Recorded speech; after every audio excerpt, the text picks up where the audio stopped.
조선 왕실 역사 속 한 가족 4명이 모두 비극적으로 세상을 떠난 사건이 있습니다.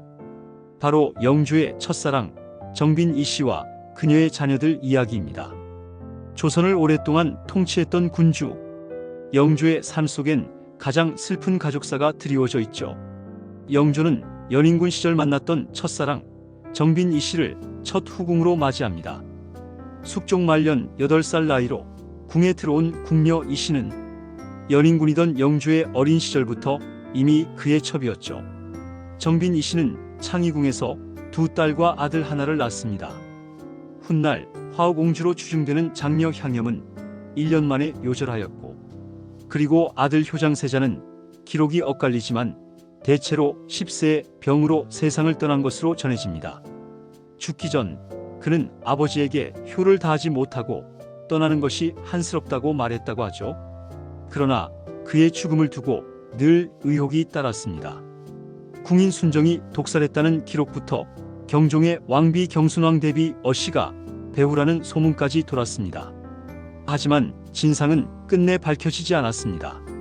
정빈 이 씨는 아들 효장세자보다 7년 일찍 27세의 젊은 나이에 병사로 사망합니다. 정빈 이 씨 사망 당시 왕세제였던 연인군은 이 씨의 죽음을 슬퍼하며 직접 제문을 지었습니다. 생각은 친구 사이여서 내 마음을 아는 자는 그대였고 그대의 마음을 아는 자는 나였다. 그리고 절규하듯 이어갑니다. 아침에는 함께 말을 나누었는데 저녁에는 병이 깊어져 목소리를 들을 수 없으니 운명이라 하기엔 너무 젊고 운명이 아니라 하기엔 너무 잔혹하구나. 제문 속에서 드러나듯 정빈의 죽음은 영조의 삶을 뒤흔든 지울 수 없는 상처였습니다. 그리고 영조의 둘째 딸 화순옹주, 그녀는 젖먹이 때 어머니를 잃고 9살에 오빠 효장세자마저 떠나보냈습니다. 영빈 이 씨가 남긴 이는 화순옹주뿐이었기에 영조는 더욱 그녀를 아꼈습니다. 옹주는 13살의 어린 나이에 동갑내기 김한신과 혼인하게 됩니다. 김한신은 준수한 용모와 어진 성품을 지녔지만 두 사람 사이에는 끝내 자식이 없었습니다. 옹주의 나이 39세에 갑작스럽게 남편을 잃는 비극을 겪습니다. 화순옹주는 그 충격을 감당하지 못했습니다. 차마 목에 내려가지 않는다. 그녀는 남편을 따라 죽겠다 결심하고 스스로 음식을 끊어버렸습니다. 영조는 직접 딸을 찾아가 눈물로 애원했습니다. 살아야 한다 옹주야, 아비의 말을 들어라. 심지어 장문의 편지를 써보내며 타일렀지만 결국 남편이 세상을 떠난 지 불과 14일 만에 화순옹주는 식음을 전폐한 끝에 죽음을 선택했습니다. 사후에 조카인 김희주가 김한신의 양자가 되어 김한신이 조선 최고의 학자 추사 김정희의 증조부가 되죠. 학자들은 그녀의 진짜 비극이 남편의 죽음이 아니라 의지할 혈연마저 모두 잃어버린 데 있었다고 말합니다.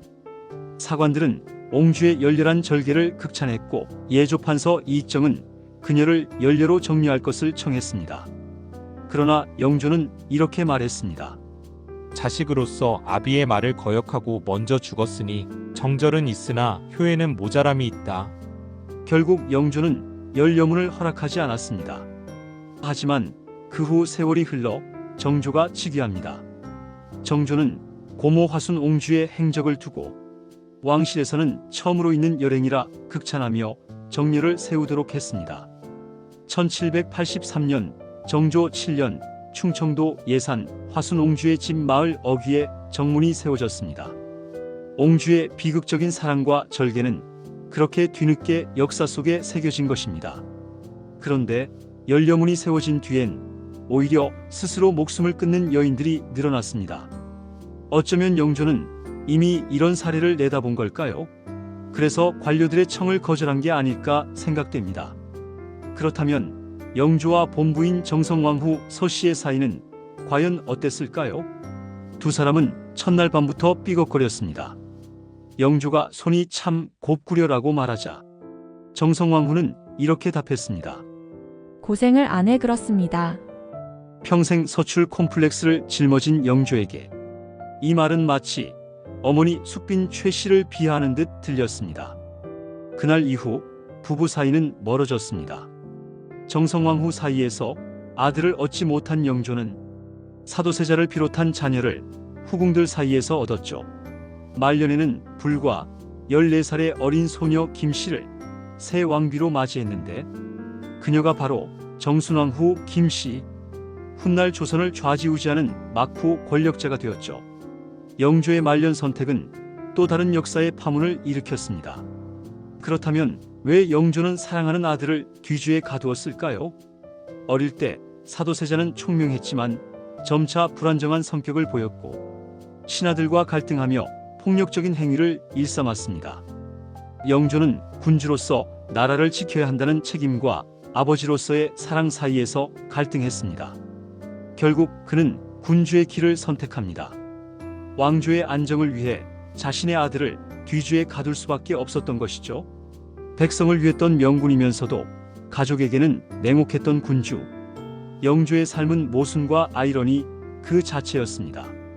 조선 군주의 가장 긴 52년의 통치 그림자 속엔 이처럼 가장 슬픈 가족사가 드리워져 있었습니다. 가족보다 나라를 택한 선택? 과연 그것은 옳았던가? 지금까지 고대 역사 수첩이었습니다.